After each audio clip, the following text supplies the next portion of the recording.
Sarah and Jake had just moved into an old, charming Victorian house on Maple Street. The house was everything they had dreamed of, with its intricate woodwork, tall ceilings, and a wraparound porch that invited them to sit and relax. The first few days were blissful as they unpacked their belongings and made the house their own. On the fourth night, however, things took a strange turn.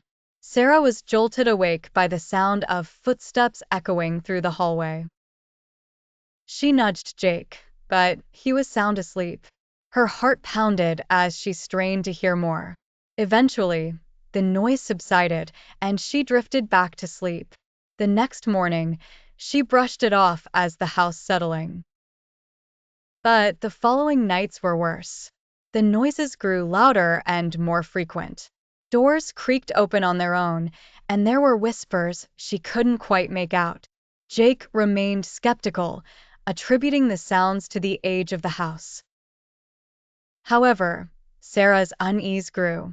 One particularly stormy night, as the wind howled outside, Sarah heard a soft crying coming from the attic.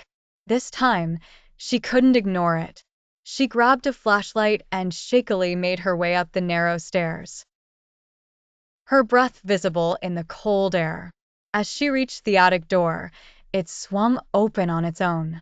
Heart racing, she shone the flashlight into the darkness.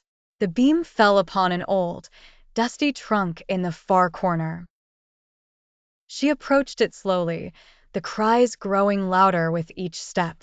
When she finally opened the trunk, she found a stack of yellowed letters and a worn photograph of a young girl. The letters revealed a tragic story of Annabelle, a girl who had lived in the house a century ago.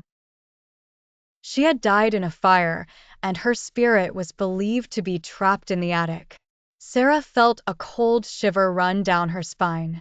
She realized that the noises were Annabelle's way of reaching out. Jake finally believed her when Sarah showed him the letters and photograph. Together, they decided to perform a ritual to help Annabelle find peace. They lit candles and recited a prayer from one of the letters. The air grew thick, and the temperature dropped as they felt an otherworldly presence.